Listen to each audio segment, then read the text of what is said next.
Okay, go ahead and drop it.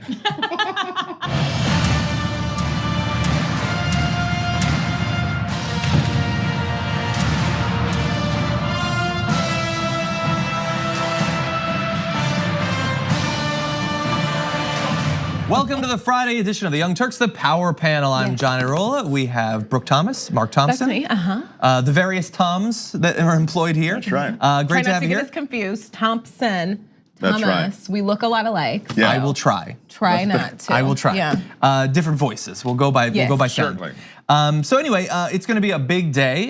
We've not only got you guys are in the first hour with me. We're going to be covering huge stories. There was some story broke last night. I don't know. We'll talk about it a little bit. Then rugs have been found on the border, and green has been found on the background monitors. Did you I never know knew that there was green back there until that moment. Yeah, no, now there's gonna be a theory that that's not actually a wall, it's just a green screen. And everyone's gonna be freaked out. Let's see, we've got a new bill having to do with minimum wage being put forward in the Senate. Really interesting study on opioids. And we know that these companies do a lot of marketing directly to doctors. What does that actually lead to? Fascinating results at the end of the first hour. Exactly what you think. Shut up and watch.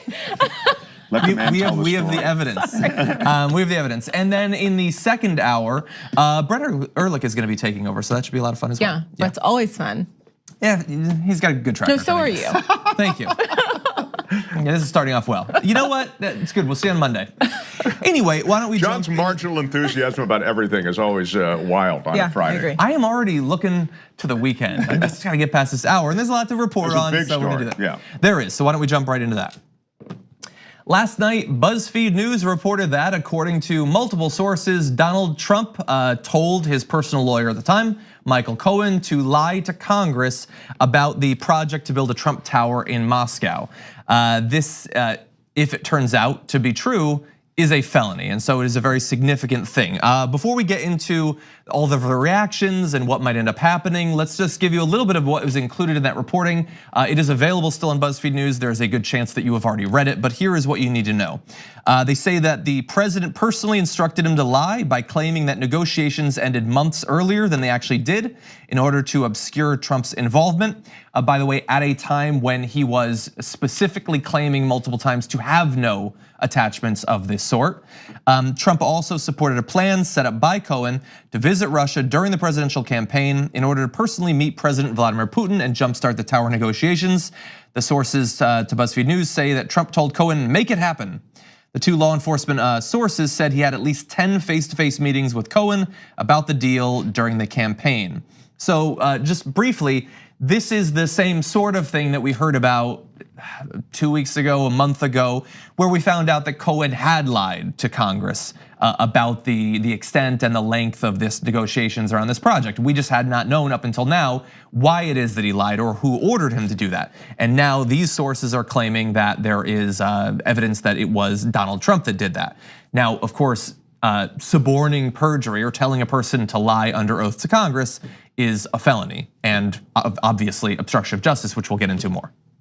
Trump lies sort of as a knee-jerk reflexive reaction, and his crew around him, most of all perhaps Michael Cohen, also pretty much defaults to the lie position as well. So the idea that he had to be directed to lie is interesting to me, although clearly Trump cared very deeply about this specific testimony, and this was a key moment. So it's not surprising in a way that Trump was making sure that the message is clear.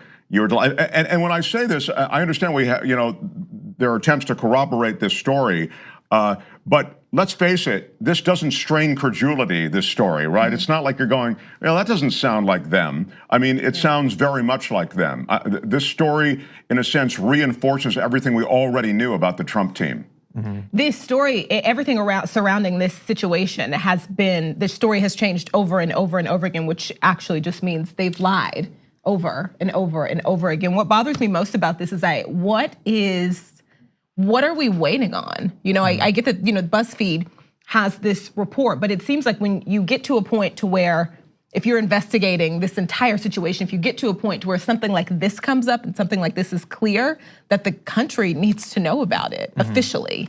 Yeah, well, I'm sure that they wanted to make sure of everything. Yeah. And actually, while we're on that point, it shouldn't need to be said about literally any story that we report on. Right. Obviously, we report on what is available to us. And I don't mean BuzzFeed. I'm talking about a special, like the. Oh, I see what I'm you're talking saying. about Mueller.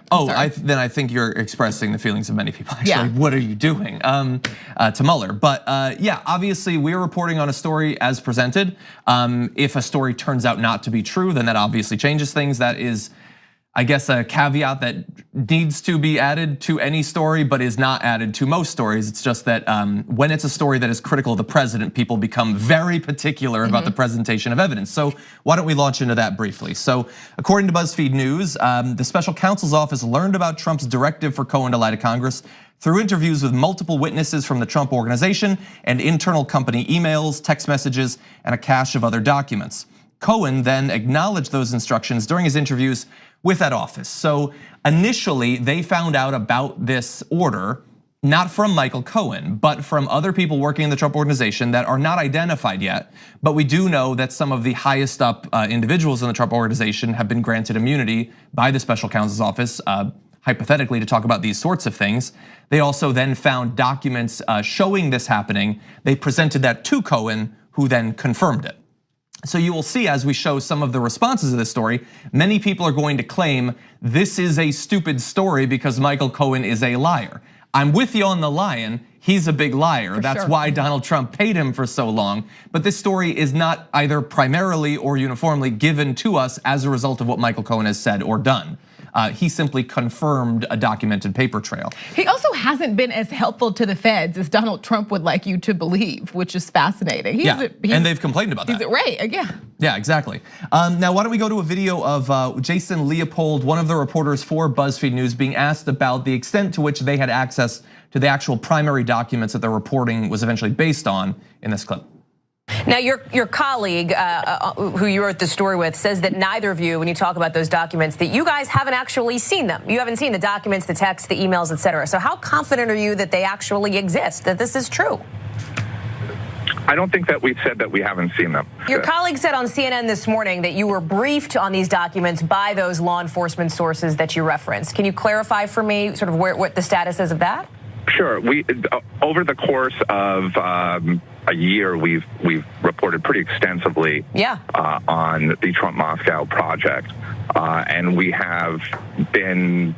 I'll just say that we've seen documents. We've been briefed on documents. We're very confident in our reporting. Okay, so there he is saying that they have seen documents as well. It is possible, I don't know Jason Leopold, I have no dog in a fight with Jason Leopold. It is possible that he is simply lying about the president committing a felony. I find that a little bit hard to believe, but it's not impossible. And if that comes out, that is going to be big news. You will see that. Don't worry. No, but the corroborative evidence comes in a lot of different ways. It doesn't seem, based on these interviews and what we've learned, and what John was just saying, even in mentioning it, we're not seeing just an individual corroborating something. We're seeing a ring of corroboration around this story. This is a huge story. They're aware of how huge a story it is, and they're not going to press with it unless it's sufficiently corroborated, would be my suggestion. Yeah, and I'm giving all these caveats because it's the responsible thing to do, but I also understand that, like, if I'm trying to sway Sean Hannity or, it's not gonna work, obviously. They have already, you've seen it if you've been watching the news, they are saying, Michael Cohen's a liar. Michael Cohen lied about this. There's no evidence. They've already been convinced of that. They're not going to be convinced otherwise. That's only the responsible thing to do, though, because we are in this space where we pretend as if reporters are malicious liars, and like just the history of journalism is just lies and lies and lies. Reporters get things wrong all of the time, but in this situation, I don't even think it's logical that Jason Leopold would be lying, but it would have to be the 60 people that helped him put this together. Maybe one of them was lying, or maybe, do you know what I mean? Like, it's just the idea that it's not. That's not what responsible is. You don't have to, give that caveat. Yeah, it's nice that you are, but like, you don't have to. I mean, because come on. What they do is the true believers and the Sean Hannitys, who I don't think believe, but they are so married to the narrative and so embedded in the Trump presidency. What they do is they run down the credibility of the journalists. That's what you're going to see happen here. You're going to see the credibility of everyone involved with sources. You saw it with the FBI when they started saying, well, look at the actual FBI agents who are involved in this story, and then they started to look at their text messages and their loyalties and allegiances. So I think you're going to see that. So in that sense, Brooke, I think that's how they go after them. Yeah. If the facts don't support them, then they go after the people themselves. Exactly, yeah, and especially in this case, we have seen quite a bit of that. Okay, why don't we move on to why this might be significant? Because many people might say, well, I mean, I listened to Rashida Tlaib, I read her op-ed, I already know all the different crimes he's committed. What does it matter if he's committed one more? That's a sad state for us to live in, but I get what you're saying. This is a very significant offense, though, for a couple of different ways. One hypothetical and one historical. Let's go through both of them. First, the hypothetical effect that this could have. We don't have to go back very far to get an idea of how significant this sort of crime might have been, because during William Barr's nomination hearing just earlier this week, he was asked about exactly this sort of situation. You wrote on page 1 that a president persuading a person to commit perjury would be obstruction. Is that right? Yes. You also said that a president or any person convincing a witness to change testimony would be obstruction. Is that right? Yes. Okay. And on page 2, you said that a president deliberately impairing the integrity or availability of evidence would be an obstruction. Is that correct? Yes. Okay. And so what if a president told a witness not to cooperate with an investigation or hinted at a pardon? I'd have to know the specific. I'd have to know the specific facts. Okay. And you wrote on page 1 that if a president knowingly destroys or alters evidence, that would be obstruction. Yes. Okay. He seems very reluctant to admit some of those things, but obviously the first few are. It's really odd, yeah. It's this situation. It is, encouraging someone to commit perjury for the specific purpose of making it so that an investigation cannot come to the truth. So William Barr, who, if the Republican Senate votes on it, it's likely he will be the Attorney General, has already said that this act, if it turns out to be true, I'll give the caveats again, is obstruction of justice. That is a felony. So that seems significant.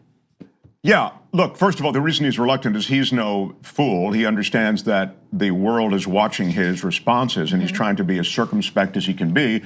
He answered pretty much the only way he could answer. I mean, you sort of have to answer, it depends on the specifics. I don't know you need to answer in as halting a way as he did, but that again, I think speaks to where he is in that moment. He understands the significance of it.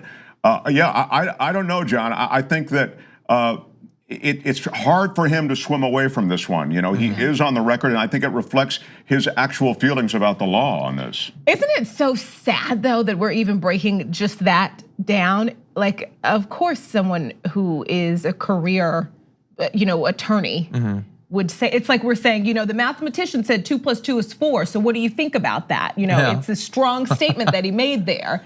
It's like, isn't Rudy Giuliani kind of like a career attorney? I don't think we should take anything for granted at this point. But I think that's my point, though, is that it's sad. Yeah, yes, a lot of this is. So as I said, you have the hypothetical, you also have the historical. So how significant has this sort of activity been in prior impeachments in US history? Well, we've gone to the documents, and you might remember a guy by the name of Bill Clinton in this case. This is from his articles of impeachment. On or about December 17th, 1997, William Jefferson Clinton corruptly encouraged a witness in a federal civil rights action brought against him to give perjurous, false, and misleading testimony if and when called to testify personally in that proceeding. You change a few of the proper nouns there, maybe the date, and you have the same sort of situation which is alleged to have happened.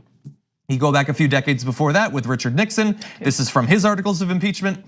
One of the things in a long list of crimes that he'd committed was approving, condoning, acquiescing in, and counseling witnesses with respect to the giving of false or misleading statements to lawfully authorized investigative officers and employees of the United States, and false or misleading testimony in a duly instituted judicial and congressional proceedings.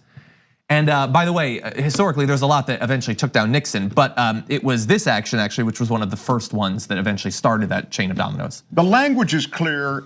The difference is Clinton had a popularity rating in the 60s, I think, when all of this was going down. Trump's rating is low. I mean, it's solid, although it's showing signs, and that's an ongoing story of erosion. But that had a lot to do, I think, with the outcome with Clinton. I mean, and we are going to get into this because, of course, there's a legal side of this and there's a political side of this, and it's the political side that will ultimately end up, if there's an impeachment proceeding, with bringing Trump to answer in some kind of official way and potentially remove him from office. I agree with that. Yeah, and you also, I mean, one other change is the media landscape is different. Nixon didn't benefit from having Fox News 24 hours just attacking the credibility of these reporters, of saying BuzzFeed's hysterical, or it's a witch hunt. Like it's been constant, 24 hours a day. Any negative reporting on the president is, by its very definition, illegitimate and should be attacked. And, if it's reported at all. If it's reported at all, in general, and we know that for the most part this morning, they simply didn't talk about the story because it was inconvenient. This morning on Breitbart, it was a little tiny thing on the side of the screen. On Fox News, it was a little tiny thing that wasn't, here is what BuzzFeed alleged happened. It's just Dems capitalizing on it. And then that was gone inside of a couple of hours. Now, again, as we've said many times, it could turn out that this is untrue. But if it is true, it is the president committing a felony. The idea that that would not make the bottom half of the front page seems kind of weird the morning after a story breaks. But he has that working for him. Yes, now. That's the propaganda machine that he has working for him, and that's not going to change. But the other part of that is that social media has created an altitude to places like BuzzFeed, and that story gets out in other ways. During the Nixon administration, there were 3 networks, and if it wasn't on ABC, CBS, or NBC, it was done. I mean, it didn't get reported. And of course, you had a couple of big papers, the Washington Post. You had a lot of big city papers in this country back then, which was great, and there was great journalism being done. But my point is, there weren't as many outlets with wide distribution the way there is today, given the fact that you have social media in the state that it's in. I mean, in a positive way, social media serves this story. Yeah. Completely, and just what you said just about outlets, because a lot of major news outlets, things that don't get reported, it's not always because they're not provable. It's not always because it's not important. Sometimes it comes down to, oh, this is gonna offend too many people, this is gonna hurt our business, this is gonna hurt our brand. Sometimes a lot of important stories don't get pushed forward because of the optics. And there are so many different outlets right now who don't care. Well, I'd also say, talk about it, and I'd also say this, and we can move on. But just on the media point, I think it's important because that's how the information gets out, and that's one of the great tragedies of what's happened in the modern age is the consolidation of media. So a lot of people get their news through television or their local news on television, and those consolidations that have given Sinclair Broadcasting and others, these right-wing Koch brothers connected places, total control of the television box. A lot of those older voters, and that is that Trump demographic in a big way, they get all their information through that medium. So I think it's a sad fact that consolidation and monopolization of television by these right-wing and right-wing dominated outfits really hurts this process. Yeah. Well, why don't we move on to how various parties have responded to this? Because while I'm personally interested in our opinions, at the end of the day, unfortunately, we have to rely on the leadership in Washington. So we'll see what ends up happening. Here's how people responded to BuzzFeed's report that the president allegedly instructed his personal lawyer, Michael Cohen, to lie to Congress about a project he engaged in outside of the US. Initially, last night we had one response that I'm familiar with, and that was from Rudy Giuliani, lawyer extraordinaire. He said in response to it, "If you believe Cohen, I can get you a great deal on the Brooklyn Bridge." And again, I get the idea that you would want to focus on the fact that Cohen is a known liar and that he was employed by Trump because he was a liar. But again, this reporting does not rely on Cohen's testimony or anything like that. So, by the way, also let's take note that that tweet does not contain a denial that the information in the reporting is true or not. So look, we waited until the morning, and then as you do, you see what Trump tweeted, and he tweeted this, just writing down what he saw on Fox News. Kevin Corca, Fox News. "Don't forget, Michael Cohen has already been convicted of perjury and a fraud. And as recently as this week, the Wall Street Journal has suggested that he may have stolen tens of thousands of dollars, lying to reduce his jail time. Watch father-in-law." So again, not actually denial. Also probably obstruction of justice there because he's threatening a witness in this investigation that if he does not shut up, Trump will go after his father with the full might and fury of the federal government. So Last night, the big news was obstruction of justice. This morning, more obstruction of justice. And intimidation of a witness. Exactly.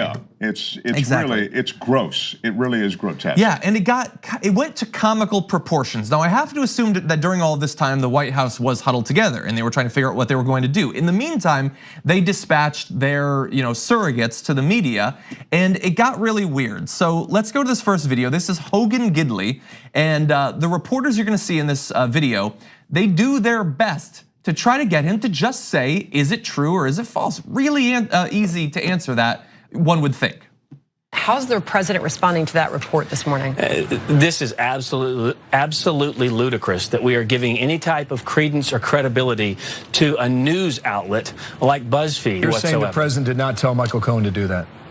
I'm telling you right now, this is exactly why the president refuses to give any credence or credibility to news outlets, because they have no ability to corroborate anything they're putting out there. Instead, they're just using innuendo and shady sources. That was not a denial of my question. No, but the premise is ridiculous. We're also talking about a person in Michael Cohen from the White House or this president. The headline from that report, Hogan, is that the president personally directed his longtime attorney Michael Cohen to lie to Congress about negotiations involving that Trump Tower. Is that true or false? Right, but the president's attorneys also addressed this. I'm not going to give any credence or credibility to Michael Cohen. Okay, there was multiple attempts to just, you obviously don't think it's true, just say that it's not true. Say that you've talked to the president, you're the communications director and all that, and say that it's not true, and he refuses to actually do that. They say the lawyers have addressed it. There had been an informal statement from the lawyers, I believe at some point during the night, that again, did not contain a denial of the reporting. But I mean, like essentially they got dressed up and mic'd up to sit down for a national television interview to say, I'm not gonna dignify that with an answer. And it's like, well, why are you there? Those, it doesn't work. That you can't just like that. That's just exactly what you're doing. You showed up for an interview, specifically about this. And I wonder, I'm just fascinated just behind the scenes of what went down. Is this too far? Are they not willing to, for themselves to be on camera saying, that did not happen? Was there a conversation where all of these spokespeople pushed back and said, well, I'm not saying that? Do you know what I mean? I think what happened. I think Brooke brings up a terrific point, because I was having the same thought. Hey, why did you put a tie on and go out there and stand on the White House lawn if you weren't gonna lie? I mean, again, in your heart, it's true, and yet, if you're gonna be the spokesperson, you've gotta lie. Look, it's not like the first lie you tell the media, and this just in, you're not under oath. So from a tactical standpoint, I really didn't understand why these presidential apologists and explainologists and whatever, all the ologists who go and try to make, let me tell you what the president meant. I don't know why they weren't more comfortable lying, because they've been lying through his entire administration. I'm not gonna dignify that with an answer. That only works if somebody runs up on you, in your house, and you're like, no, I'm not dignifying. Exactly. You dignified it with a response when you showed up for a nationally televised interview. That's a big deal. Look, to play devil's advocate, let's say everything that has been alleged is untrue, which is possible. I'm not asking him to go on air and lie. You supposedly believe that this is not true. Then just say that, make clear that that's not true. It is bizarre to dispatch someone from comms to not actually respond to direct questions like this, especially when it's followed up by people like Kellyanne Conway. Again, let's see if we can get a yes or a no on whether it's true. Cohen was personally instructed by President Trump to lie to Congress about that Trump Tower in Moscow. What's your response to that? Well, the president weighed in on this on Twitter this morning, so I would refer you to that. And also, I'm very, very dismayed. All I will tell you is A, the president has weighed in on this on Twitter, and B, I'm very concerned that you've got law enforcement officials leaking. For those who didn't see the tweet, Kellyanne, what did he say? Well, he actually quoted a colleague of yours at Fox, Kevin Quirk, and Kevin Quirk was characterizing Michael Cohen's past testimony and also talking about some problems that he's had testifying under oath. So I'm going to leave it at that. Okay, you're going to leave it at that. You're going to leave it at you quoting Trump quoting a Fox person who doesn't know anything about this, rather than just saying it's not true. This idea that the president committed a felony isn't true. That's what you went on the air to say, and you couldn't make yourself say it. But I'm curious as to why are we immediately jumping to the fact that they don't believe it? There are multiple people are refusing to say that they don't believe it. They're saying, we don't think BuzzFeed is credible. And that, I think, there are a lot of people who think, BuzzFeed is just goofy videos and quizzes. So, okay, I respect that. That's not the answer to this, and they're not answering that. And so I'm watching both of those. I have no idea what Kellyanne Conway believes. Yeah, which makes me think the reason that she wouldn't say no, it's very possible because she doesn't believe it's untrue. Yeah, now to your theory. So your theory was maybe it's just that they kind of do believe that it's true and they don't want to go on the record as having lied about that. So eventually we go far enough into the day and one of the reps will actually say that it's not true. And take note of the fact that it's Rudy Giuliani. Right, he's a ride or die. Exactly, at this point. Now he, again, to be fair, he hadn't done the same thing the night before. He refused to deny it the night before. Today he says, any suggestion from any source that the president counseled Michael Cohen to lie is categorically false. Michael Cohen is a convicted criminal and a liar. To quote the prosecutors, he has traded, quote, on a pattern of lies and dishonesty over an extended period of time. And for that, he is going to pay a very, very serious price. Today's claims are just more made up lies born of Michael Cohen's malice and desperation in an effort to reduce his sentence. So there's more of the it's just Cohen being a liar, but they do say that it's false. Again, the reporting does not rely on Michael Cohen, but they do say that it's not true. Rudy Giuliani is now on the record. I don't doubt that in a couple of months he'll go on Chris Cuomo and say that he never said that. But right now he's on the record. Well, his high ground is going to be my client Donald Trump told me that he didn't do it, and all I have is to rely on is the word of my client Donald Trump. That's what he's going to say in a few months. Or as you say, he's going to do what he always does, which is like make up some I never notion said he that. never said it. Right? Yeah. Yeah, because after all, I mean, he horribly lied yesterday, and everybody pointed it out. And has it mattered? No. He's still the president's lawyer. What's the difference? I think himself wrong with a video. I think, and I know you've mentioned it a few times because it's such an important point. This is, especially as he disparages Michael Cohen in one way or another, and Michael Cohen is disparaged by the whole presidential team. It's not dependent, again, as you've said, John, multiple times. This fact, this reporting wasn't made dependent on Michael Cohen's narrative, but rather the narrative that emerged based on other reporting around it. Yeah, exactly. Now, outside of the Trump legal team or comms team or whatever gaggle of weirdos he's got around him, you also have Democrats who now have the power, hypothetically, to look into quite a bit of this. So if you have concerns, and I totally understand it, that BuzzFeed might have gotten it wrong, or they might have been lied to by their multiple sources, entirely possible, Congress is gonna be looking into it. So you have, this spans a pretty broad range of Democrats, by the way, but Adam Schiff says, and by the way, he's the Intel House chair, the allegation that the president of the United States may have suborned perjury before a committee in an effort to curtail the investigation and cover up his business dealings with Russia is among the more serious to date. We will do what's necessary to find out if it's true. Let's just pause and note how sad is it that the president potentially committing a felony is just among the saddest things to date, the worst things to date.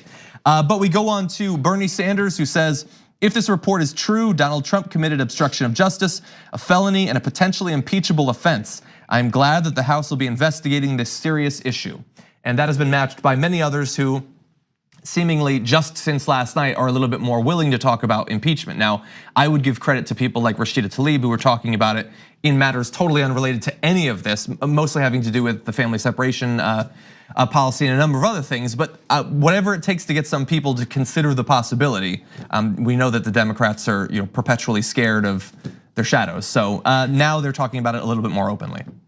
Yeah, why the Democrats have been slow to the holster on this one, I just don't know. They've been presented with the majority now, and yet they seem very deliberate would be a nice way to put it. Scared would be another way to put it. I'm trying to give them some credit for some political arithmetic that maybe I don't see. And I understand that the Senate's going to shoot down whatever impeachment resolutions they come up with. But still, why not turn up the heat? I don't understand why they're not meeting him toe to toe.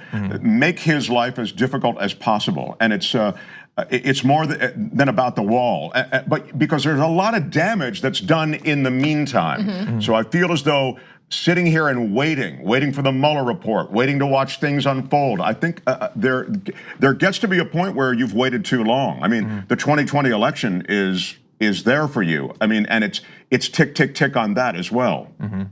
I agree. Well, we do have to take our first break. When we come back, though, a little update on Donald Trump's strategy having to do with messaging around the wall. He's got a new thing sure to scare the hell out of you after this. Welcome back to the first hour, everybody. I want to read a couple of your comments. I also want to recognize two of our members, member Scott Lloyd and Emily Acor. Thank you for being members of TYT. We appreciate it. We've got some good members comments. Pezzosaurus says he commits the best felonies, tremendous big league felonies. I like that. Well done. That's good. Chet's mom says, gotta say, I'm so happy to see Brooke. Ever since Hostmates, I love when she's on a panel. Oh my gosh, thank you. And we're all happy to see Brooke when she's here. Bombed Hostmates, but you know what? I'm thank you for rubbernecking. We got a when negative. You like, you know, when you it was like Celebrity Jeopardy for us. It was like negative scores. Yeah, you know, but when something crazy is going on the freeway, you turn, you look. People like to see crazy things, and so it's working for us. You know, high five. We're gonna get it down though for next year. Don't worry. Let's see. I Am Sock says communications director cannot communicate a single yes or no answer. That is true. Also, still a better communicator than the president. And let's see. Cabbage says McConnell should be charged with obstruction of justice for refusing to be the check on executive branch, dereliction of duty, moronism. I like that. I don't think that's actually a charge. My frustration with McConnell right now is much more that he refuses to have. Excuse me. Bless you. Oh my God, I don't know. Sorry. There's no way that's an actual sneeze, but There were God three bless of you. Oh my gosh, and I was trying to sneezing, people. I was trying to hold it in. Yeah. Oh my goodness. But finish your McConnell point, it's important. So sorry about that. Yeah, that was a weird fake sneeze. But anyway, no, I'm kidding. I hope you feel better. Anyway, I don't remember what to say. Oh yeah, McConnell. So the House has passed a bill to reopen the government. The Senate has previously passed bills to reopen the government. If they were to vote on the same exact one that they'd passed before, it would almost certainly pass. And I know that, and you know that, and Mitch McConnell knows that, which is why he is literally ducking and weaving to hide from AOC in the Capitol and not call a vote on this. That is insane. The amount of damage that's being done to close to 1 million people, and he won't hold a vote either because it might make Trump look bad or because Trump will hate him for it. I don't know. No explanation is legitimate. I completely agree. He is absolutely the evil at the center of this right now because, as you say, Trump, you can completely wall off from this wall issue. He has, now he's not even relevant because this government could get going again if Mitch McConnell would just put it to a vote. He could stop this whole thing. I saw the Washington Post video of the woman, the security guard, crying in his office about how she doesn't pay her rent. She's going to be immediately evicted, and he could end this. And look, I know we have other stories to get to, but just we have to, I hope, in the future, and I know we will, get back to Mitch McConnell because the damage done politically and to the political discourse in this country, ever since he dug in on the Obama Supreme Court pick, he's one of the reasons that we're so tribal and that things are so intense now. I agree. Mitch McConnell is an evil guy, and I in the future we have to really rotisserie him in the way that he deserves to be rotisserie. Yeah, he doesn't. He's really secretive. He's really quiet. Doesn't talk much. But he is one of the most extreme members of the Senate, like by far, in terms of his singular ability to damage American democracy. I totally agree. Make sure that I don't forget about that. With that, why don't we jump back in the news? We're now in day 28, I think, of this shutdown, and the polling is not looking good for Donald Trump, so he needs a new tactic. He was really hoping that the Caravan 2.0 would get people scared enough to put some pressure on the Democrats, but that didn't really pan out. So this morning, he came out with a new way to scare you, prayer rugs. He says, quote, to a border rancher, quote, "We found prayer rugs out here, it's unreal," from the Washington Examiner. And then he says, people coming across the southern border from many countries, some of which would be a big surprise. So there's some amazing just lingering Islamophobia there. Like he doesn't want to say where, but he just wants to scare you. They're coming from many countries. You'd be shocked to find out which. He's like bad clickbait on the internet. So that's crazy. Oh my God, they found prayer blankets on the border? Washington Examiner, that name sounds legitimate. It's not, but they did have a reporter about this, and they had a reporter go and talk to this rancher, and this anonymous one rancher said, there's a lot of people coming in, not just from Mexico. People, the general public, just don't get the terrorist threats of that. That's what's really scary. You don't know what's coming across. We found prayer rugs out here. It's unreal. It's not just Mexican nationals that are coming across. This rancher is going to lose their land to eminent domain for this wall, and they're going to end up a year from now in the New York Times crying. Yeah. I mean, we've just seen this over and over and over again. But You're 100% right. I hate the fact that before we even get to that fact, this is probably not even true. I have to point out that it's nasty and offensive because, like, put it in perspective. If somebody found a bunch of Bibles in someone's backyard, we wouldn't demonize that, like, oh my gosh, look, a bunch of Terry McVeighs, who was a proud Christian and a monster. You're right. And I'm a Christian, so I can say that, okay? So, no, it's just. If you found the origin of species out there, so I can say it. Anyway. No, but it's just disgusting. Let alone, like, again, the fact that this is probably not even true, but just that we like are okay just demonizing a group of religious people. Yeah. Prayer as cloths a tool to get a ball. Would mean that they were taking time to pray. Yes. Well, it's. As you say, A, it's not true, and B, he's just throwing everything up against the wall, if you'll pardon the expression in this case, to see what sticks. I mean, this is his, the trope that's worked along the way is the bashing Muslims. So let's parade it out one more time and see if we can, get any political currency on it. He's taking on water on this issue, and so he's just desperate for anything. And so he throws the Muslim prayer rugs in the mix to see if that'll work. That exactly. And scare you. It's disgusting. No, it shouldn't. But I don't know if America's ever going to get past it. They've been told that this is a scary group. Every single one of them wants to kill you, and many people still believe that. So it's entirely possible that rancher found a prayer rug. They did not show it to the Washington Examiner. There's no other ranchers that are saying this is the case. It is an anonymous rancher. So take it for what it's worth. I will say though that if this story sounds sort of familiar, that's because we've already been through this before. Breitbart had a front page story, prayer rugs found at the border. But it turned out it was not actually a prayer rug, as Gawker pointed out at the time. Bring this up. It was an Adidas shirt. It was like a soccer jersey or something. They were really sure that it was a rug. And just consider what they want you to believe is the case.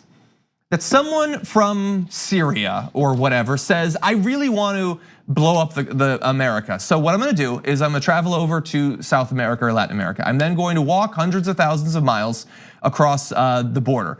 I can't have many possessions, but I definitely want my prayer rug, which I'm gonna take with me that entire way. I will stop while crossing the border once I cross over to American land, and then as soon as I've gotten there, screw the rug, I'll leave it behind. Do they love their rugs or do they not love their rugs? You're right, That would be odd to leave it behind at that point. It would be very It's made odd. it all that way. Exactly, Yeah. and okay, so let's talk about the truth of what's actually going on. So in 2017, 6 Syrians, 10 Jordanians, and 14 Saudis were apprehended trying to cross the border, compared to 16,000 Guatemalans. But apparently Guatemalans aren't scary enough these days, so we need to upgrade to the Saudis. A 2017 State Department report found that there is, quote, no credible evidence terrorist groups sent operatives via Mexico into the United States. A recent Cato Institute study found that there were 0 cases of people being injured or killed on US soil by people who entered the country illegally from 1975 through the end of 2017. So this idea that people coming in from the Middle East in a plot to destroy or destabilize American society is simply not the case. It's because too many people are telling too much truth. Too many people have said like about all these Latin American countries, like, hey America, remember you caused the chaos. These people are trying to flee. Do you remember? Do you remember? And so it's like, oh, we got to change strategy. People keep bringing that up. Yeah, perhaps. So now we have to pretend that thousands of people are flying to Latin American countries, and then they run out of money, and so then they start walking. Exactly. And then yeah, you can't make sense of the narrative. It's there just as a political play. It's absurd, but it's his last gasp. And it's not just him. I mean, it's their last gasp. Those who support this administration. What's happening at the border is a crime. It's an obscenity that this country is associated with separating families and even warehousing these kids and families. It's disgusting. Yeah. And the fact that this becomes the focus for even one news cycle is just beyond me. Yeah. Just demonizing human beings in general who deserve just as much, basic humanity and help as people who happen to be lucky enough to be born here. It's gross. Yeah, and one potential explanation for why he might be getting increasingly flailing in what he's saying about what's happening at the border. Nate Silver tweeted this out yesterday, talking about Trump's underwater poll rating. So his approval rating is obviously negative because more people disapprove of him than approve of him, which means the more negative it gets, the worse for him. Well, on day 0 of the shutdown, he was at negative 10.5. On day 9, he was negative 11.7, day 16, negative 12.7, day 27 yesterday, negative 15.3. Maybe that'll stabilize, I don't know. But it does seem to be getting worse for him the longer this goes. And yet here we are on day 28. But as you suggest, also, sorry, Brooke, I just make the point that Mitch McConnell, as you've mentioned before, he's really at the center of this now. I mean, obviously Trump's got the stink on him, but McConnell should have a lot of stink on him as well. Also, just once again, 28 days in what was supposed to be the best country in the world, we haven't funded this large part of our federal government. Well, and just to that point, the economic ripples from this are going to be substantial. It doesn't just affect the almost 1 million federal workers. It affects all of the areas of life around this shutdown, and you've seen what it's done with the national parks and with the checking from the FDA on is it the FDA or USDA on food? Yes. And scientific research has shut down, and the economy, and this will be my last point, I know we have to move on, but the economy depends on people having faith in the American economy, which is, I think, kind of what you're saying. I mean, look, the longer the government is shut down, the less faith people have in America moving forward. And as they look for investment opportunities, business opportunities worldwide, all of a sudden America becomes a less stable place. This is really the way economies around the world operate. And that's one of the reasons America gets so much investment from around the world, because we have one of the more stable societies politically on the, yeah, exactly. Now it's almost laughable. And that will begin to affect economic investment and the economy overall. And then it's just one more I wanted to touch on, because I saw a conversation about this. There was someone who, there was an article, someone said that they're gonna have to put their house on the market because they can't afford it. And you have all of these people saying, well, it's only been a month. That people, you forget that even working for the federal government, you can still potentially not make enough money to really live and take care of all of your bills. There are so many jobs that we just refuse to pay people enough for. And so it's possible that these people, we get evicted because they've been behind, they've been paying their rent late for 6 months because they don't make enough money. Oh, of course, many federal employees live check to check, absolutely. So it's not fair to just judge it on what's happening right now. Not getting a check is just the latest problem. It compounds the problem. They already weren't making enough, so they're already behind. Yeah. So then not having anything, you can't even tell your landlord, can I just give you a couple hundred? You can't even say that because you have nothing coming in. And you have no idea, you can't tell them, oh, by the way, the shutdown will be done in a week. Right. It might not be. Yeah, I wish that everyone could be so detached from the experience of real working Americans that they could think that not being paid for 1 to 2 months is no big deal. That's the only problem, right? Yeah, but all of these politicians on Capitol Hill, almost to a person, soaked in lobby money and so detached from what's really going on in America. Those are the people who are making these decisions and allowing this mess to go on. Mitch McConnell, you're heading that parade. Yeah, and personally wealthy themselves. Right, and so if they weren't wealthy when they started in public office, they're certainly wealthy now. Yeah, and I believe they're still getting paid. So even if they weren't millionaires predominantly, they would be okay during this. Okay, with that, why don't we move on to other news? Tulsi Gabbard has now responded to concerns that have been expressed about comments she has made in the past about the LGBTQ community with a new video. Here is a portion of what she said. Aloha. In my past, I said and believed things that were wrong. And worse, they were very hurtful to people in the LGBTQ community and to their loved ones. Many years ago, I apologized for my words and, more importantly, for the negative impact that they had. I sincerely repeat my apology today. I'm deeply sorry for having said them. My views have changed significantly since then, and my record in Congress over the last 6 years reflects what is in my heart. a strong and ongoing commitment to fighting for LGBTQ rights. Now, I know that LGBTQ people still struggle. They're still facing discrimination, still facing abuse, and still fear that hard-won rights are going to be taken away by people who hold views like I used to. That cannot happen, because every American deserves to be treated equally by their fellow Americans and under the law. So obviously there was more to the video than just that. It's available on her social media. It's about 4 minutes long where she expands on some of what she talked about there, but that was most of what you needed to know. I will say she referenced her record there. I do want to give you a little bit of information about her record in this area. This is from out.com. saying since her election to the House of Representatives in 2012, Gabbard has opposed the Defense of Marriage Act, spoke out against the president's proposed trans-military ban, and supported the Employment Non-Discrimination Act. The representative is also a member of the House LGBT Equality Caucus, and her voting record on LGBTQ plus rights has a score of 100 out of 100 from the Human Rights Campaign. But people are still concerned about those quotes, and so that is why she put out the video. What do you guys think? You have strong feelings, so I'll let you speak first. I just think the good thing about all of this, and it's great that she's apologized, but the great thing about all of this, and I think a lot of people are like, oh, paying attention, and maybe it's, forget about president, maybe they're realizing she shouldn't be an elected official at all. And that stuff was scary to me. I don't deal with that type of abuse, as a straight woman in America. Like that's one of the, few privileges that I was born with. I don't, like in this country, like I don't have to deal with the horrific anti-LGBTQ abuse that goes on in this country. And so I think that it's good that she apologized. She should apologize. But do you accept her apology then? And I thought when we were chatting about this. Us, I don't want to say what I said, but no, but I mean, I'll say some version of it. I think it was too far. I think so you can't forgive her, is what you're saying. No, I think that she should be forgiven. Should someone who's done something like that and said something like that and kind of supported a cause like that, should they run the country?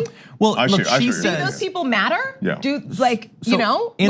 you take someone who did something horrible, like evil levels, and apologize, or someone who always felt like LGBTQ Americans were just as human as straight people? Like, I don't know, for me, it's an easy answer. Well, she, in the extended video, does say that she was raised in an extremely religiously conservative household. And so is I, not conservative, but religious. Yeah, so she says that her support for things like conversion therapy in the past was something that was trained into her as a kid, that as she grew up, she realized should not be done. And I would say I've known a lot of people that have grown up in really conservative households that have had to go through sometimes a difficult process in high school or college or after, where they learn that the things that they were taught is totally normal or things that are abnormal, that those are just the prejudices of a family and not necessarily reflective of reality. Sure, there's an indoctrination process with this religious crap that goes on, and you end up, after all that indoctrination factory gets done with you, spewing out the same stuff that has been fed to you all that time. I give her credit for coming forward. I give her credit for letting her legislative record stand as evidence of her transformation. I think of George Wallace, who was a staunch segregationist. I mean, an awful guy, in the deep South, and he came all the way over and became a civil rights. He became evangelical about civil rights. So it does happen. Politicians who are on the wrong side of issues, George Wallace is the first one to come to mind, but there are many more, do make true transformations, and I'll give her credit for perhaps being one of them. Yeah. Yeah, good for I'm completely against celebrating people for like throwing a party for people who do the bare minimum of just what's right and what's okay for other humans. And I think it's perfectly fine. That's the point. We want people to grow and change. That doesn't mean that they deserve privileges of helping lead a part of the country, helping it. Just that I think it's okay to care more about those people that those prior views harmed than giving her more privilege. I think that obviously that's going to come down to individuals. Yeah. In terms of the apology, I will say, first of all, in a very real sense, my view of the apology is irrelevant. I'm not a member of the community, so I will leave it to them to decide, how they rate what she previously said, what she has done as an elected official, and not just recently, but over years. And what she's saying now. I will say that, well, with all those caveats, that my view is irrelevant. I have covered a lot of apologies. I've covered a lot of bad apologies. That did not strike me as one of the really insincere bad apologies. That wasn't a, I'm sorry that you were offended. It wasn't a, I guess if you're making me, I will apologize. It didn't come off like one of those things. It came off like, obviously she's a politician, it was a prepared statement and everything, but it seemed genuine. And she didn't just talk about a record, she also talked, and she didn't just say, I wish I hadn't said it. She said, my views have changed, which is what we wanna see. I mean, people have some concerns about, right. Exactly. People have concerns about this and some other areas of things she's talked about torture and drone strikes and things like that. And we said at the time, I just want to know what she thinks now. And she seems fairly willing to come forward and be very transparent about it. That's what I would hope. Now, that I can't speak for anyone other than myself, but I wish more politicians would do that. Yeah, no, and that's the thing. It was a good apology, and it's a good thing that she apologized. We also can't pretend like that wasn't 100% what she was supposed to do. And so, because it's backed up by her legislative record to a degree, I think it adds some credibility to it, though. It's not just verbiage. It's not, she didn't just stand up and read a prepared statement, as John says. I mean, she does, she can stand there and say, and look at my record, since I've had this transformation. But the bar is so low when we're like celebrating someone for saying sorry for bad behavior. I don't know anyone who's celebrating right now. It's not, there's no streamers coming out from the ceiling. Sorry is generally, it's always a good thing. I don't know what we're doing No, here. It's a big story because she's declared, she's running for the presidency. Yeah, she's declared her presidential aspirations, and so yeah, we're looking at everything, and so it's a big story. You're right. I think you can't, I don't think you can break out the cake and champagne that she's now. But I do think you have to evaluate these things because you're having to evaluate her in a different light now. Yeah, and look, I think we've got months until the first debates. There's gonna be a lot of people running, many already are, many more will be. I look forward to these sorts of statements from a lot of different candidates about a lot of different types of issues. And I've seen the first rumblings of that. Like a couple days ago, we were talking about Kirsten Gillibrand and some of what she said previously about Wall Street. And I see that she's already attempting to be very proactive to try to define her current position on that. And again, as with this, everyone's gonna have to make their own determination about how sincere anything is. But at least this primary is going to lead to a lot of attempts to court us. It's nice to be in that position. Right, and we've fallen so far down on so many of these issues, from Wall Street to civil rights, that I almost begin to not care how people have gotten to their new positions and their revised positions and their transformations. As long as they really are new, revised, and transformed, and as long as they're gonna follow through legislatively with an agenda that really does make some changes, I'm okay with it. Yeah. And I will say, I have heard that she is going to be on Jake Tapper's show on Sunday, State of the Union, I think it's called. Has that been canceled? I don't know. I'm kidding. It's just the show. They can still do the show. But anyway, she's Pelosi. No, that was good. Anyway, she's going to be interviewed there. I would imagine this is probably going to come up some of the other areas that people have concerns with, and so I assume she is going to have an opportunity there to make clear what she presently believes, and I think she'll probably use that opportunity. With that said, we do have to take a break. We're going to come back very briefly to do one more story. I want to give credit to some Senate Democrats, including Bernie Sanders, for a bill they're putting forward. We'll have that after this. Welcome back, everyone. I know that we are already over the first hour. You hate to do that too, huh? He's probably frustrated over that. I do, it makes me really uncomfortable. But we have one more story that I want to get to. I also just want to briefly mention, Berkowitz said on TRT Live, it's also entirely possible that those weren't even prayer rugs, but rather sleeping mats where immigrants on the run sleep. I live in South Texas along the border. When we do community cleanups, we find those sometimes. Berkowitz, no way. I mean, the rancher was definitely being open-minded, not crazy biased against these people. They would know a mat from a rug.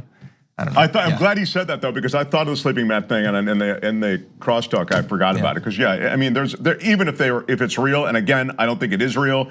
There's another more innocent explanation. Yeah, exactly. And even if it is real, even if it is a Muslim explanation, guys. That's the thing. No, that's whoa. Right. That's what I was just going to say. I mean, it doesn't justify that narrative. Is what I meant. I want to make a bold statement.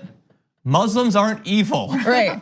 I guess you got to say that in America in 2019 still, but anyway, let's move on to other news.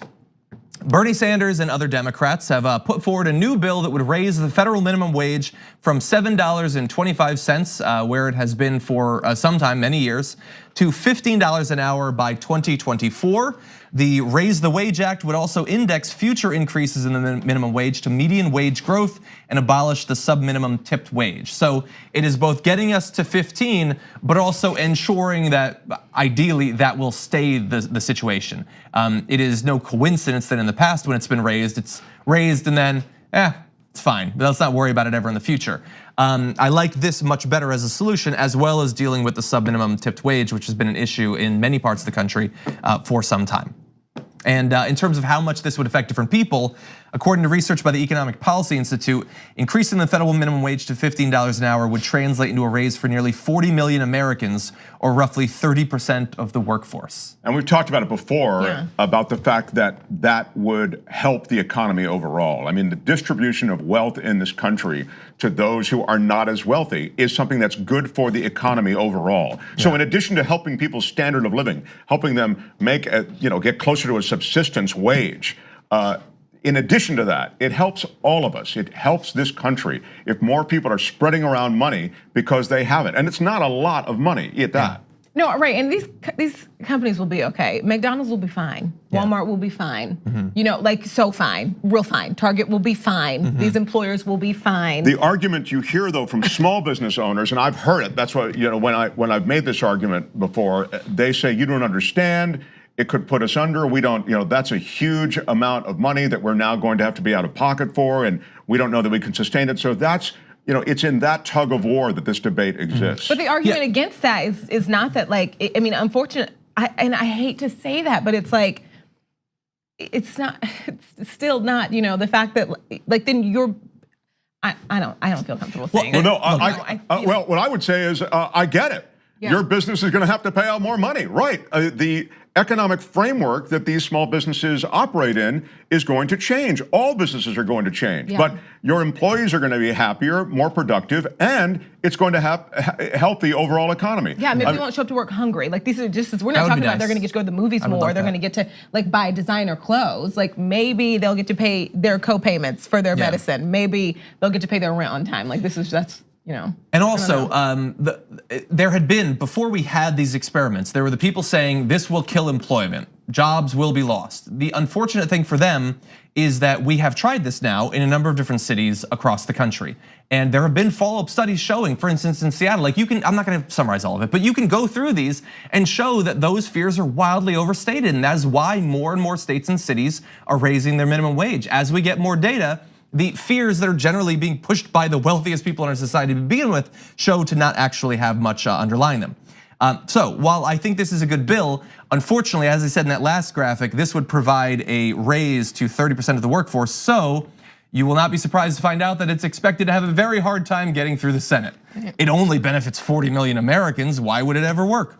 But before that, we get to that point, Senator Bernie Sanders, who is leading the charge on this, said, just a few short years ago, we were told that raising the minimum wage to $15 an hour was radical, but a grassroots movement of millions of workers throughout this country refused to take no for an answer. The current $7.25 an hour federal minimum wage is a starvation wage. Representative Bobby Scott, chairman of the House Committee on Education and Labor, says no person working full-time in America should be living in poverty. Raising the minimum wage is not only good for workers, but it is also good for businesses and good for the economy. When we put money in the pockets of American workers, they will spend that money in their communities. This bill is a stimulus for mainstream America. And look to what Bernie said in terms of just a couple years ago, that was like, oh God, I guess there's some activists that are working for that, but isn't that crazy or whatever? That's what you would hear. That this is an indication of, again, on so many issues, we have moved so far, so fast. And the calculus is rapidly changing as we reshape Congress and the Senate to be more representative of the values that Americans actually hold. Exactly, very well put. That last 90 seconds really told the story. Americans deserve a living wage, and your vote to put people in Congress who believe that will change America. Yeah, and thankfully we have more and more people that are actually working towards this. So I look forward to the Senate considering this, hopefully passing it. I hope that Bernie and others are able to get more people on their side. With that said, thank you so much for joining me in the first hour. Great to have you here. Bye, John. Bye. Well, you're still going to be on, right? No, I'm leaving though too. So you're leaving. Bye, okay. But don't worry, Mark's still going to be here, and Brett's going to be taking over on the other side of this break.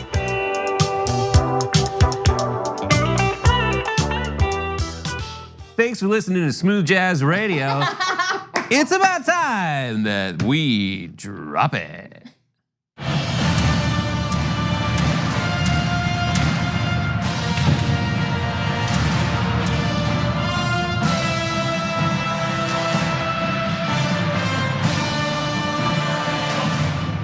Welcome to the second half of the Young Turks show today. Oh, I'm very excited. Helen Hahn. Hi, I did love that jazzy intro. Did you? I was like, yeah. So good. Some elevator music. Yeah, it was alt jazz. You're right. Yeah. Mark Thompson stays with us for hour 2. I am Brett Ehrlich. Helen, where can people find you? What have you been up to? I have been performing stand-up all over the country. I've been on the road for 5 weeks, so I don't know what time zone I'm in or what planet I'm on. I can't feel my face, really, but I'm happy to be here. Glad to have you here. I'm glad you're here. I knew you were on the show, and as we were picking stories, I was like, I feel like she'll enjoy these. Oh yeah, these are some good stories. There's some good ones. I appreciate you having me for this set of stories, because oh God. Mark Thompson, you will also enjoy these stories quite a bit. I am excited, Brett. And I also might mention, because I forgot to mention in the first hour, I have a podcast, and as does every American, really, when you think about it. And my podcast called The Edge with Mark Thompson. And please listen at your leisure. Ooh. Now, back to you, Brett. Fantastic. I also host a Happy Half Hour, which will be on after this on all of our streaming platforms, including Roku and YouTube. Ricky Strom's on the show today. Wow. We always do the best thing ever of the week on that show, and it is maybe the best thing ever. I know the year is young, but it's the best thing ever of the year, and I'm quite happy about it. It involves Walmart, wine, and Pringles cans. Oh. And it's amazing, so make sure to check that out right after this. Okay, so we have a lot to get to. The stories include semen in your arm. You know, as one does. Ben, hopefully we have time to get to Ben Shapiro, because you might wonder why Ben Shapiro and baby Hitler were trending today. We have to get to that. And a whole lot more. But first, we start out with something R. Kelly related. It's an update, so let's get into that. R. Kelly has he's out at Sony. So R. Kelly is no longer part of the Sony RCA record label. After the Lifetime miniseries came out, there was renewed interest in his past transgressions. And as a result, Sony, after saying, and there were rumors emerging that they were gonna look into this, it turns out that it has actually happened. According to Variety, no external announcement of the move is planned in the immediate future, says a source who added that the company took its time to wade through the issues responsibly and avoid legal ramifications. R. Kelly was removed from the RCA Records website, which lists the label's signed artists, shortly after 10 p.m. Pacific time, Friday, January 18th. So he's out. How do we feel? Oh, Sony, pat yourselves on the back, guys, because it only took 20 years and dozens of accusations and an entire documentary series. Not a documentary, a documentary series, hours and hours of footage for you guys to get on board. Good job, Sony. Slow clap.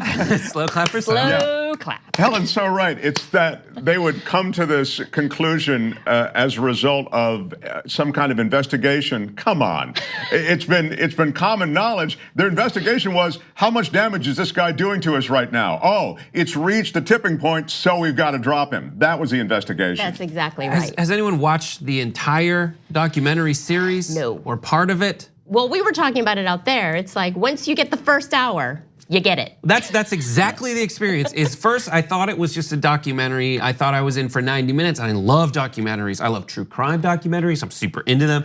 And then you click, I have it on demand because I still pay for cable, on Lifetime, and you're just like, it's the same channel as Dance Mom, so I'm familiar with this territory. And then it comes up and you're like, oh my God, 8 episodes. And you watch the first like 15 minutes and you're like, this guy did it. Like there is no way around it. You have so many people, and then they point to things like Aaliyah. Yeah, the Aaliyah thing is wild, huh? They got married when she was 15 and he was 27, forging her, and they did a song called "Age Ain't Nothing But a Number." Yeah, it's kind of right there. It's not like he stayed on brand. Like they were on brand for that one. Yeah, so he's out. Through it all, RCA has stood by the singer. That is why people were asking for them to come back, including the sub-labels that are a part of RCA and Sony. Stood by the singer primarily, sources tell Variety, because he has never been convicted of a crime and has steadfastly maintained his innocence. And then this brings up a big conversation, like Spotify tried to stop featuring R. Kelly on playlist, XXX, XXX Temptation. I don't know, I never listened to the music. But they tried to take— That was the whitest thing you've done all day. Triple X. I'm like, was to try to take his music down, but folks pointed out that there was a spike for R. Kelly as well. There was a spike in people listening to R. Kelly music right after this came out. Every time this controversy comes out, people are like, oh, but I do like I Believe I Can Fly. Well, it's so true. So many times there's controversy around any entertainer. There's all of a sudden a spike in their work, an interest in their work, and that was the case here. Yeah, but people have been, like, people who are his fans have been going a little far saying the guy's a genius, and I'm like, I don't know. I'm not gonna say, like, I Believe I Can Fly was okay, but like, the guy is not a musical genius. Like, I think that's pushing it. Really quick, the problem with I Believe I Can Fly is the R in the word door, because he goes, door. And that's not good. Like, I hate to say it's not good. Every part about that's the problem.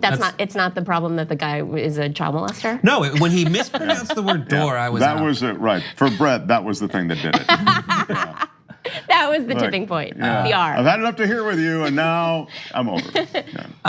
So there's another development also. The other development is that his manager, R. Kelly's manager, surrendered himself to police in Georgia. He said, let's see, I have the graphics here. On May 23rd, around 3:10 p.m., Mason, which is the last name of R. Kelly's manager, allegedly sent threatening texts to Timothy Savage, 44, of Stockbridge. Savage is the father of Jocelyn Savage, 23, a woman featured in the actual documentary series.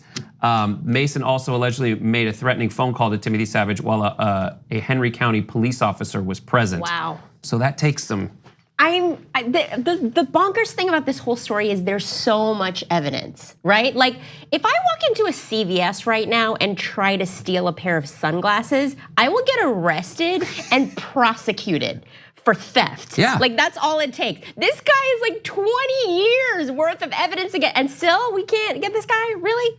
There was like a video. Well, what's interesting is, like, in the case of the parent, this parent, the woman, the daughter of the guy who was essentially threatened and intimidated, since then, she has said that she is not going to press charges. She's totally happy. So it's worked.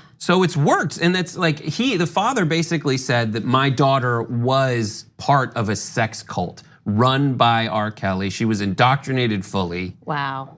And still nothing. Do you guys think that something besides losing his record label will happen to R. Kelly?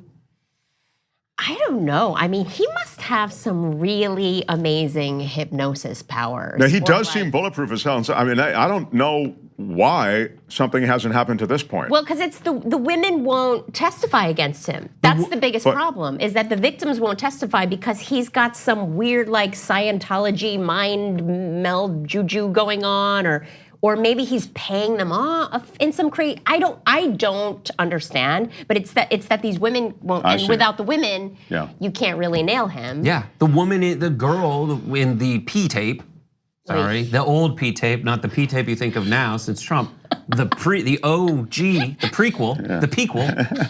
I like what you did there. And it's terrible because it's a 14-year-old, they shouldn't be like that. Sorry, my apologies. But she wouldn't testify. Yeah. So that's the reason that he keeps getting not off. Well, but I'm not this is why you go after the young ones, because they're impressionable. Yeah. You get them early. But as you say, that the tripwire for you would be right there, but apparently for R. Kelly, he can't trip it. Nope. Yeah.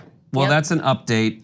We have to take a break. When we come back, we have a lot more on TYT, including one of the best airline ads I've ever seen. Don't go away. Hey, welcome back to that scene from that 70s movie where you're driving down the freeway.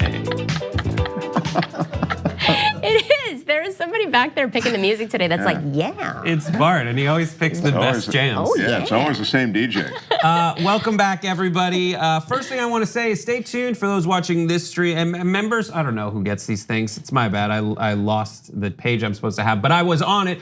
Those of you who are sticking around to watch the post-game, Friday post-game is myself, Malcolm Fleshner, and Dave Kohler, and we are going around the world. We're gonna visit Malaysia. We're gonna visit a couple other countries. Wow.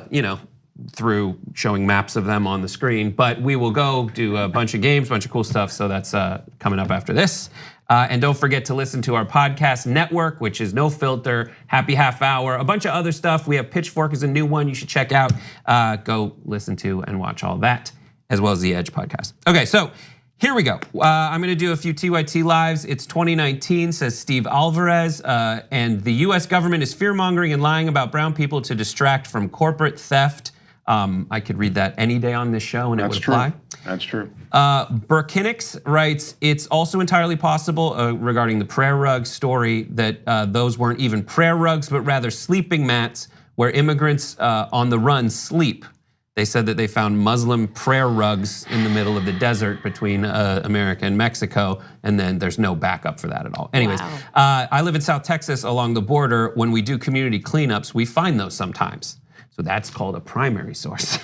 That's what you should have in your stories. So thank you so much, Burkinix. And finally, Anam Liath writes of Tulsi Gabbard and her apology for previous LGBT views. She says she still reads disingenuous to me.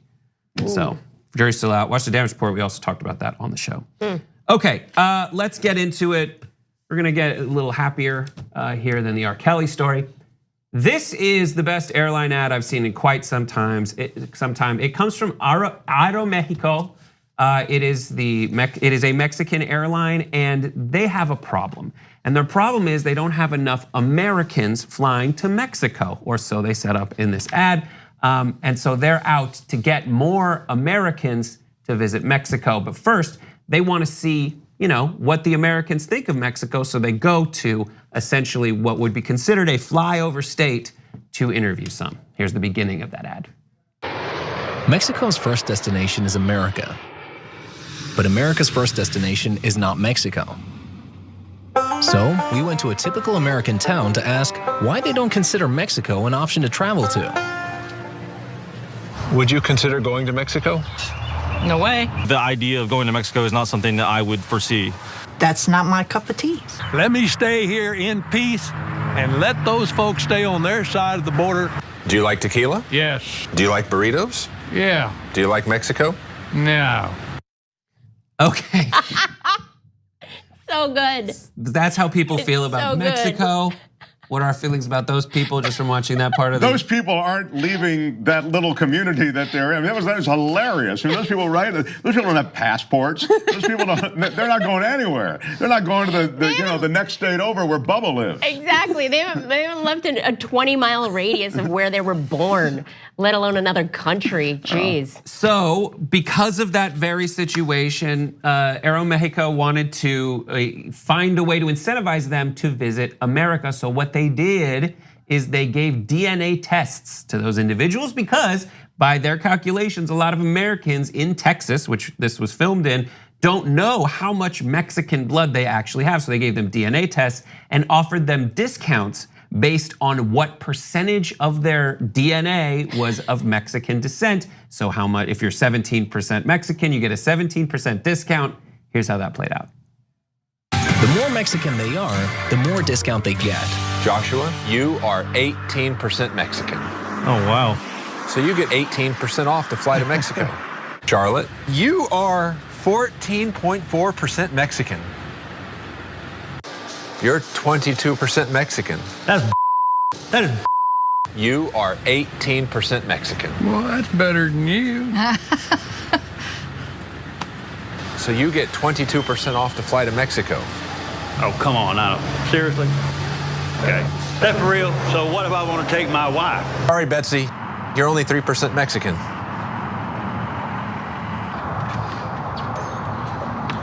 Inner discounts. There are no borders within us.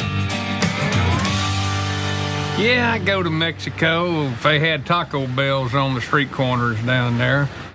Oh, wow. Wow. So Too good. good. This is so Too good. good. This is so genius. Genius Aeromexico. Because, you know, there's this whole group of people that are like, the only thing I love more than my racism is discounts. It is so immediate. Give me that coupon. I'm going to Mexico right now. Because you don't even you don't even see them calculate like, oh, ooh, this is a tough one. It is very clear at the beginning. I don't want to go there, period. And then it is very clear, 17% off. Book my etiqueta. I love that one guy that was like, yeah, I love burritos. Mexico, nah, but I'm better than you. I got 18%. Yes. What? Dude. Can I take my wife? That's Too good. That guy did not like it. Like he was so mad. So mad. I love that internal struggle. Right. That he flipped so fast. It's great. So mad, but then he was like, I want to take my wife though. You know what can I just say, this is a genius ad campaign, but it's enraging to me because I have been to Mexico. Mexico is beautiful, and the best thing about Mexico is that those people are not there. Right. So if you bring all those people to Mexico, I don't want to go to Mexico anymore. Well, yeah. Well, don't worry, they're not going. No, but they've cocooned themselves. They're not leaving that cocoon. But you're right. Mexico's a country with so many terrific people, and the texture of Mexico is almost defined by all those great people who live there. And it's not. And you really don't find the prejudice like that. It comes the other way. Yeah, but like the Americans I've seen when I've been to Mexico, it's on a spring break trip. And you're right. Like when they are there, it is loud and it is bad. It's intolerable. Yeah. It is. Yeah. So well, when we're en masse, the American experience, can be a little much and in your face. Yeah. Anywhere. We don't work to get into the pueblo that we happen to be in, and like just work into the culture. The authenticity of the destination isn't something that's a priority oftentimes for those bus tours. I would pay money to see that one guy get off of the plane in Mexico and be like, where the hell is the Taco Bell? He's gonna be so mad. That's what I want. So mad. While you have those people, you just want to say, could you describe what you think Mexico is like? Can you give us that? Because to him it must be Taco Bell. It's like a bunch of Taco Bells and a bunch of like rapists and murderers. Yeah, I love that. If it's like, there's so much money tied up in this wall thing. There's $5 billion, $10 billion, and that's the money they're fighting for. Maybe if we just offered everyone who's for the wall like 14% off of something to get them to change his mind. Of Taco Bell. It is proven in this non-scientific, but it does feel scientific to me. This is the way to get two people to get them to change their mindset. I'm with you. If we give them 15% off of an actual authentic Mexican restaurant that is not Taco Bell and have them try some actual delicious, legit tamale, they'll be like, all right, yeah, I see it. I don't think you're gonna flip them in their hearts, but you could, flip them. Obviously, the economic incentive does work. So. But like at the heart of it, that is how people grow out of their own prejudices, is actually to go face what they're like making up stories about, right? Because everyone's in their own bubble. You hear that so much, and this is the actual solution. It's maybe not going to Mexico. Especially Mexico, because if you've been to Mexico, Mexicans are the nicest people. Yeah. They're so warm, they're so friendly, the food is amazing, the beaches are gorgeous. Like, yeah, Mexico is like one of those places that would be like, all right, this isn't so bad. Yeah, but even if it was in America, just sit these people down with some actual Mexican people and just talk.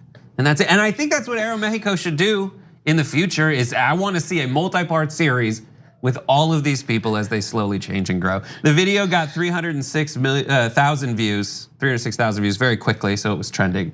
And the only comparable thing that I can see to this, I was like, what other airlines offer like discounts? It's not airlines, but like in Israel, they do Birthright, which is like it's not if you're like 17%, you get 17% off. It's like if you're 1% Jewish, you get 100% off your ticket. They fly you out there. I'm down. Yep. That's my one complaint is I'm probably not any percent Mexican, but I want the discount. Yeah, you just go to Mexico. I'm sure you could go on Orbitz and get a discount too. Okay, we're gonna move on to our next story. So this is a Laura Ingraham story, and Laura Ingraham thinks that you have minority privilege if you call out people for having white privilege. It all started with a tweet sent out by Alexandria Ocasio-Cortez. You ever heard of her? Yes, you have. She tweeted this: "Let's learn about this, shall we? Many have recognized that Fox News has crossed the line beyond conservatism and into outright bigotry with their financing of Tucker Carlson and Laura Ingraham. Tucker finances the Daily Caller, which posted fake nudes of me." That's true. And it was gross that they did that.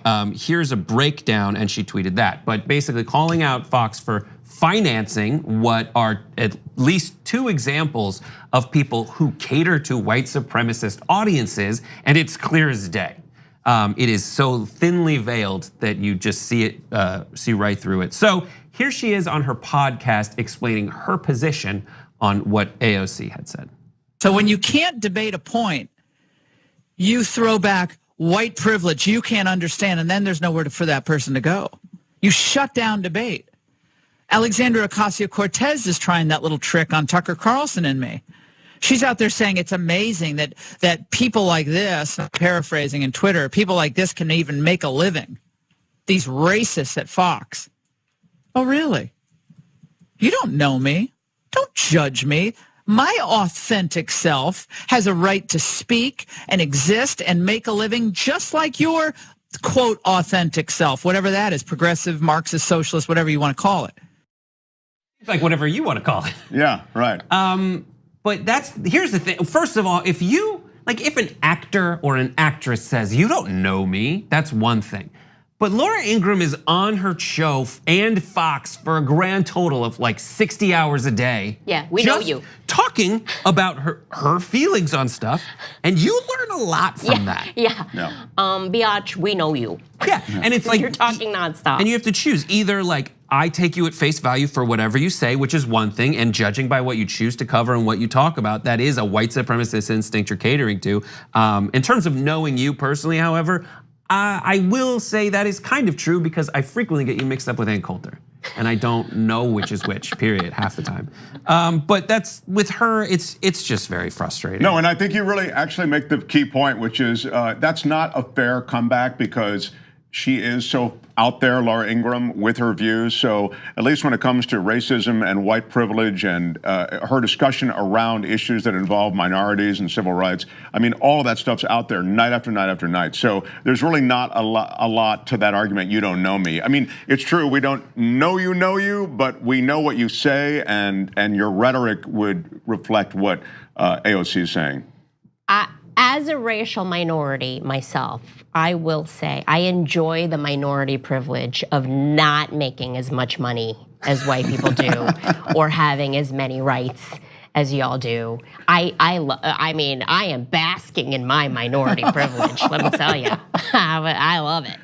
Yeah, it's like, what are you talking about? Right, and the last part of knowing her or not knowing her is like either I take you at face value for what you choose, or what you have done is crafted a fake image to make money off of white supremacy, and in doing so reinforce the instincts of people who watch you because they are white supremacists. And if you can sleep with yourself at night, go ahead and do it, but it sounds absolutely disgusting to me. Also, the minority privilege argument just on the merits just doesn't hold water. I mean, I just don't understand. Show me where there's minority privilege. I just don't see it. Now I guess you could segue to some affirmative action argument or something along those lines, but I think apart from that, I think you're on thin ice the whole time. But minority privilege, come on. I mean, it's sort of to your point, which you make comically, which is, look, it's a white man's game in this country, and the idea somehow that there's minority privilege. And then she goes right into like the ad hominem attacks and the labels, just throwing every label up to see which one does the most damage. It just, I'm sorry, it holds no water whatsoever. There's more where she talks about victimhood mentality and then actually mentions this minority privilege concept. Let's take a listen. But you see, they're so eager to take away the rights of other people as they claim to be the most tolerant people on the face of the planet. White privilege. How about the privilege of being a protected member of a class that you can never criticize lest you be called racist? That's privilege. I think Victor Davis Hanson called it minority privilege in his piece that he just wrote. That the people who are the most protected are the people who are the first to say white privilege, because then you can't ever criticize them again. So what is this victim What does this victimhood mentality do to us as a country? You know, if the worst thing that happens to you when you're white is that you get called a racist, I'll trade you. I will trade you. I will trade you black people getting shot in the streets and me like being called a chink for no reason for you getting called a racist, Laura Ingraham. I'll trade you any day of the week. Let's do this. Right. I mean, if this is the worst thing that's happening to you, come bring it. Lady. She's getting mad at people for like just saying like a term that identifies something that is real. Like it is real. Calling out like horrible behavior, if that's the worst thing that's gonna happen to you, biatch, please. Right, and in terms of, if she's gonna call out people for having like a short phrase that gives them the rhetorical upper hand immediately, these are the people who came up with the term death tax. And defensive marriage, when really it was the estate tax and it was, I'm against gay marriage. That is the thing that Republicans do all the time. They come up with these little catchphrases that are essentially get out of jail free cards. And those usually apply to things that, when you look at it, equate to punching down. And in this situation, this is just saying white privilege is just saying how things are. And yes, there are people, I'm sure there's people with any term that use it in a weird, she points out on her show that there was a black caller who told the host of a radio show that he had white privilege, not knowing that host was black. That was a misguided thing. And maybe in the sense of what he was saying, that sounded like something that someone with white privilege might say. But in the vast majority of instances, the same with the term toxic masculinity, you're fighting against something because it makes you feel uncomfortable. And the reason it makes you feel uncomfortable is because it implies you might have to give up some of this extra power you have, because what you have is an asymmetrical power structure. And this is just having people get uncomfortable when asked to do that kind of stuff. And rather than just look at what the term means. And once you do that, you'll realize it's not attacking you as a person, it's just trying to make the world better. Well, if you look at the levers of power in Washington right now, I mean, it's all older white men who are running everything. And I mean, it really is the case. This last election, you look at his cabinet, you look at this administration, it's just full of white guys of privilege. I mean, and jillionaires to boot. So finally, some faces of color are showing up, and you're hearing them say things that are fairly authentic. I mean, I say fairly, meaning they have authenticity, but they're fairly different than what you're used to hearing. And I think that's provoking this sort of response and reaction. Yeah. All right, we got to take a break. Luckily, that is all we have for Laura Ingraham. More though, if she has that podcast, if you want to hear any more of this. Oh yeah, you can. The Ingrid Angle, the England Tangle, the Ingrid. But you don't know her.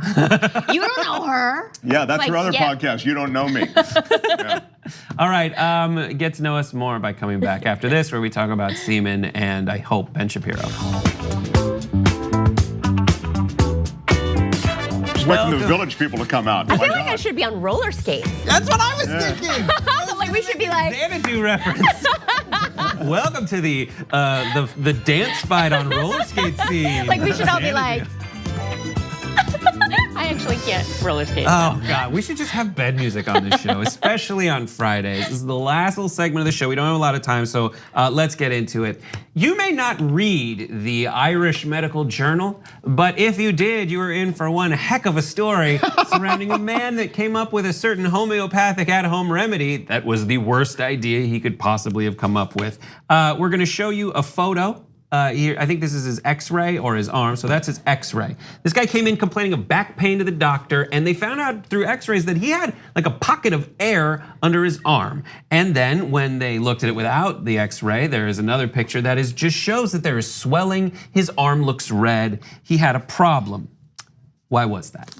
Well, the patient disclosed that he had intravenously injected his own semen as an innovative method to treat back pain, doctors wrote in the study. He had devised this cure independent of any medical advice. Yeah, I think that's accurate. He'll fit right in with this administration. He should get a job in Washington. Hey, he really screwed himself. Am I right? Huh? He's just one big wiener, huh, guys? Huh? I'll be here all day. No, I won't. They're kicking me out. They're kicking me out momentarily. Oh my! I mean. So I like stories like this because then you just have that moment where you're like, when did he have this idea? And honestly, I racked my brain, and the only thing I could think of is he heard something about stem cells. He's like, this is the original cell that you have when you're born. No, see, you're thinking he's way brighter than he is. I know, I followed the logic and I totally get it. He was like, when it's in my junk, it feels amazing. So I'll just put it in the place where it hurts and it'll also feel amazing. I swear I guarantee that was the logic behind it. When it's in there, it feels great. I just can't. Why wouldn't it feel great when it's sticking elsewhere? He thought he was going to be written up in medical journals. You understand? This guy had big plans. He thought this was going to be an innovative breakthrough kind of therapy that he developed. This is a huge setback for this poor man. But what if it works, man? Exactly. What if it works? You guys are laughing now. This guy was, in the laboratory working on this. He's laughing all the way to the bank. The sperm bank. Hey! Come on with these two. I think this is as a woman, I gotta say, this is peak male ego. Peak male ego to be like, you know what? My jizz is a cure-all. That's right. My jizz can fix anything. This is what was written about it. This is the first reported case of semen injection for use as a medical treatment. Doctors in Dublin wrote in the case study titled "Seemingly Harmless Back Pain." An unusual presentation of a subcutaneous abscess. It wasn't used as a medical treatment. I love how they even frame it like it was used as a medical treatment. It wasn't a medical treatment. It was some crazy guy who started shooting himself up with his own semen. That's not a medical treatment. That's a moron. It's Darwin Awards. Thank it's like you. maximum Darwin Awards. That this guy deserves a Darwin Awards trophy. Like a medal. In the shape of what? A sperm. The tail. Thank you so much for bringing this story to my attention. It has made my day. It is so amazing. It set back sperm therapy, though, many, many years. I'm saddened on behalf of all of us who are looking forward to some kind of sperm breakthrough. My favorite was the article that you guys sent me. Was it a BuzzFeed article? I think it was a Huffington Post article. And it was the subtitle was the doctors didn't know what was coming. Here's my question. Yo. The doctors didn't see it coming. Oh. Hey, yo. The thing is, like, he suffered from back pain. Why did he inject it into his arm? This goes to the all-healing powers of, just to get into the system somewhere. I'm proud of him. I mean, it's tough to reach to your back. True. That's true. It's hard to it's hard to syringe one's own back. I'm sure he tried, by the way. And I don't think he went, this wasn't the default position. He went first for this in a mirror and he realized it was hard, and so then he went for his arm. He was like, it's really far. But those little guys, they swim. So I'm sure they'll make their way back there. They said they found, well, they did, because they said they found it in his muscles and his veins. The semen was, because that's what they do. They don't know where they are. And how mean, that's your sex cells. And you just put them someplace and you left them disoriented. No, exactly. There's no GPS for that sperm. They're caught in the body somewhere. They're not getting out. The sperm's like, I'm supposed to find an egg. And what is that? What is that? A bicep? What is happening? Where am I? So it's cannibalism technically, because that's you eating away at you. Okay. Moving on. You might wonder why these terms were trending today. The first was Ben Shapiro, and the other was Baby Hitler. Well, it's the March for Life today in, I believe, DC, and Ben Shapiro decided he was gonna take this opportunity to talk to the masses, and here is just a little slice of what life is like when you go to a Ben Shapiro show. Right, the argument, I guess, here is that would you kill baby Hitler? And the truth is that no pro-life person on earth would kill baby Hitler, right? Because baby Hitler wasn't Hitler. Adult Hitler was Hitler. Baby Hitler was a baby. Right, what you presumably want to do with baby Hitler was take baby Hitler out of baby Hitler's house and move baby Hitler into a better house where he would not grow up to be Hitler, right? That's the idea. Thank you, Jordan Ewell, for posting that on Twitter. I love it. Doesn't it seem like Ben Shapiro has injected himself with his own semen, like into his own brain?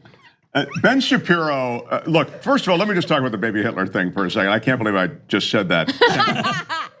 But the baby Hitler premise is absurd, of course, but you hear it from time to time. If you could go back in time, would you kill Hitler? And then they throw in, would you kill baby Hitler? I mean, it's a baby. That's the whole fun of the premise, is that it's a baby. Would you kill a baby that you knew was going to grow up to be Hitler? That's the premise. So the idea, he's defeated the premise, the hypothetical right away, because somebody's going, well, I wouldn't kill a baby. He knows his room, right? He's playing to that room. Yeah. But it's absurd on its face. The whole thing's absurd, but they're just using it to make a point. He has responded. Oh, right. Shap Daddy responds. He says, in his tweet says, in re baby Hitler. When you have to start a tweet out with, in regards to baby Hitler. It's an uphill battle. He says, thanks to Jordan Uhl for cutting 21 seconds completely out of context. The argument was simple. Pro-choicers sometimes argue that abortion lowers crime rates. It is immoral to kill children because of what they might become in the future. I will say that this is ridiculous. It's so ridiculous. You're still like in the middle of you're still in the middle of a very real analysis of people who it's at best some kind of psychological hypothetical. And I guarantee you, every time, Ben, anyone has brought this up in a discussion, they're not being serious. No one's seriously like, we need to solve this baby Hitler problem. Hey, Ben, it's like if somebody asked you, who would win a fight? Peanut butter or jelly? It's not real. It's not real. Let's have a just for fun. Let's have a serious discussion. So let's say you have a time machine. That doesn't go together, bud. Well, I mean, and if you extend this ridiculous, obviously ridiculous hypothetical, you could play it the other way, which is, okay, so if you knew the baby that was just conceived an hour ago, if you knew that child, after birth, was going to grow up to be Hitler, would you terminate that presidency? So you're telling pregnancy. Thank you. You're telling me then that you are okay with the slaughter of 6 million people. In other words, it's a ridiculous plank to get out on to begin with, because it can have only one answer. He's all about ridiculous planks. Well, yeah, that's it. He's all about it. Yeah, and Dan pointed this out too, where it's just like, he starts with the dumbest premise all the time. One no one really argues for, and then like tries to dunk on you because he points out that premise is ridiculous. It's like, no, you did that. You did the whole ridiculous premise thing. So you're kind of dunking on yourself for bringing up a ridiculous premise and pointing out how your ridiculous premise is ridiculous in court. There have been some amazing responses. First of all, someone pointed out that he did just like the fact that he said baby Hitler 8 times in 30 seconds. He had baby Hitler Tourette's in that little clip. He was like, baby Hitler, baby Hitler, baby Hitler. He's absolutely operating at, Ben Shapiro is like just operating at such a pace. It's tough to even hear what he's saying. It's, he's like the Formula One race of verbiage. It's like, whoa, Yeah, it's called cocaine. Try it, cocaine. Baby Hitler. Someone said facts don't care about your feelings, baby Hitler. Good call not aborting baby Hitler. You know who else killed Hitler? That's right, Hitler. Because it was a suicide. Mia McKenzie said, if you could travel back in time, would you kill baby Hitler? Is such a weird question. Like, no, I would not kill a baby ever, but if I have a time machine, couldn't I just kill college-aged Hitler? Why is your time machine only able to go back to the year 1889? For the win. That one's for the win. What else? Because college Hitler was totally a D-bag. It's so good. Someone else wrote, I dream of a pro-life movement that cared as much about real migrant children as the hypothetical danger of time travelers killing baby Hitler. And then John Fugelsang wrote, you have to use your time machine to buy all of young man Hitler's paintings so he'll stay an artist and never try politics. Well done. Well done. All right, I think that's really it for the show. So I want to thank everybody for watching. Please do not forget to go rate all of the podcasts, and then really quickly again, where can we see you guys? My website, HelenHong.com, and follow me on the socials at Funny Helen Hong, because the other Helen Hong's not funny. And my podcast is up. There's a new episode coming in the next day or so, and it's called The Edge with Mark Thompson. You can find it on all the podcast platforms, iTunes, and the website is edge-show.com. Fantastic. Have a good weekend. And have a good weekend. You guys have a good weekend. Rate my podcast. It's called The Ben Shapiro Show. Check it out wherever you get your Hell iTunes podcast. And we'll see you next time. Bye-bye. Bye-bye. Bye-bye.